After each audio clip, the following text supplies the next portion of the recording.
How much of the real Paris can you actually experience in just one afternoon?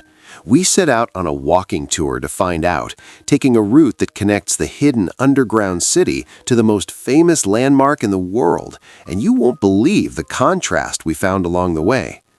We started right at the engine that keeps the entire city moving. It might look just like a modern mall, but this is Châtelet-Les Halles.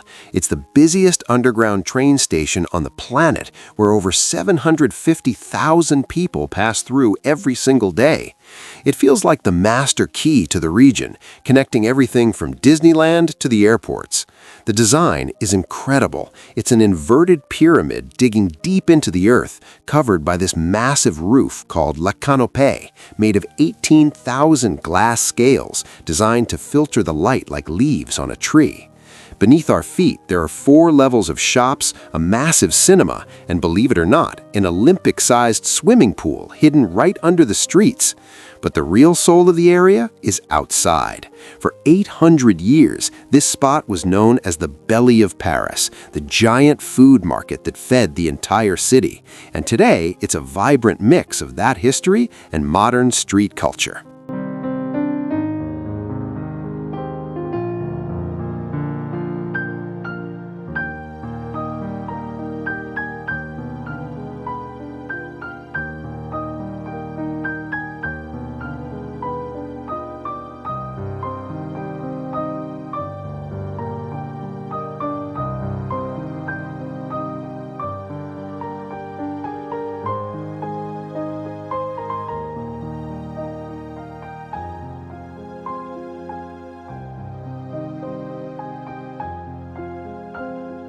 We walked just a few minutes east and stumbled into the Beaubourg district, where the architecture completely changed. This is the Centre Pompidou. When it was built in the 70s, people actually hated it. They said it looked like an oil refinery dropped in the middle of the city. But now it is an icon that houses the National Museum of Modern Art. The design is literally inside out. They moved all the plumbing and electrics to the outside to make more room for art inside. That red tube zigzagging up the side is actually the escalator, and it offers one of the best views over Paris. Just around the corner, we found an explosion of color at the Stravinsky Fountain. It's a kinetic sculpture garden dedicated to the composer Igor Stravinsky. It's such a cool contrast because you have these crazy, colorful pop art figures by Niki de Saint-Phal right next to dark mechanical machines by Jean Tinguely. The backdrop makes it even better. You have the 16th century Sainte-Marie church right behind it, plus that massive street art mural by Jeff Aerosol telling the city to shh. It's definitely my favorite little square in the city.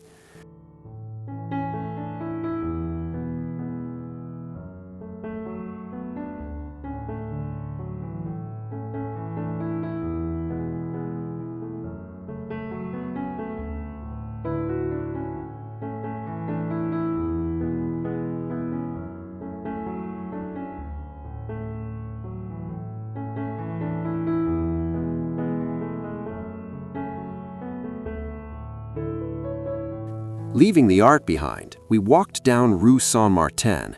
The vibe shifted when we ran into a Cube of Truth demonstration.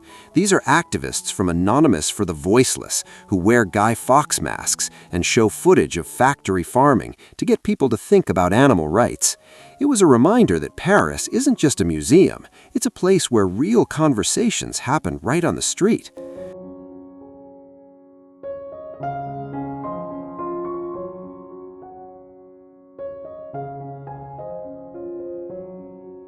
We kept moving south toward the Seine River, and to get to the historic center, we crossed the Pont au Change. If you look at the bridge, you can see the letter N everywhere, which stands for Emperor Napoleon III, who built it.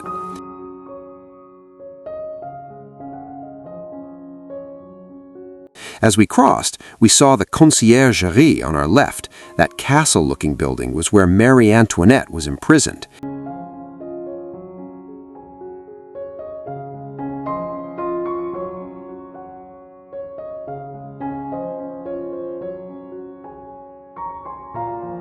And then we arrived at the heart of the island to see Notre-Dame de Paris. Even with the cranes and the restoration work from the fire, she is absolutely majestic. It stood here for over 800 years, and seeing it being rebuilt is honestly inspiring. We crossed over to the left bank and walked past the famous bouquinistes. These green metal boxes are the oldest open-air book market in the world.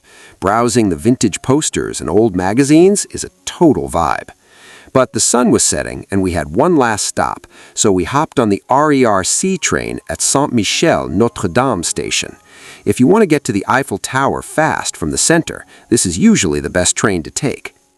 We got off near the river and walked up to the Trocadero to get the famous view of the Eiffel Tower. It was a super foggy night, and the top of the tower was disappearing into the mist, looking so moody and cinematic. Seeing it standing there, it's hard to believe that when Gustave Eiffel built it for the 1889 World's Fair, it was supposed to be temporary. The plan was to tear it down after just 20 years, and at the time, many Parisians actually despised it, calling it a useless monstrosity. But it survived to become the absolute symbol of France. The energy around the Eiffel Tower tonight was insane, with dancers, singers, and crowds of people just celebrating the night. We waited for the top of the hour, and then the magic happened. For 5 minutes, the Iron Lady sparkles. Standing there, watching the lights shimmer through the fog, was the perfect ending to an incredible day. If that golden sparkle cutting through the fog felt a little bit like magic to you, let me know which side of Paris you'd want to explore first, the deep underground city or the heights of the Eiffel Tower. I'll save a seat for you on the next journey.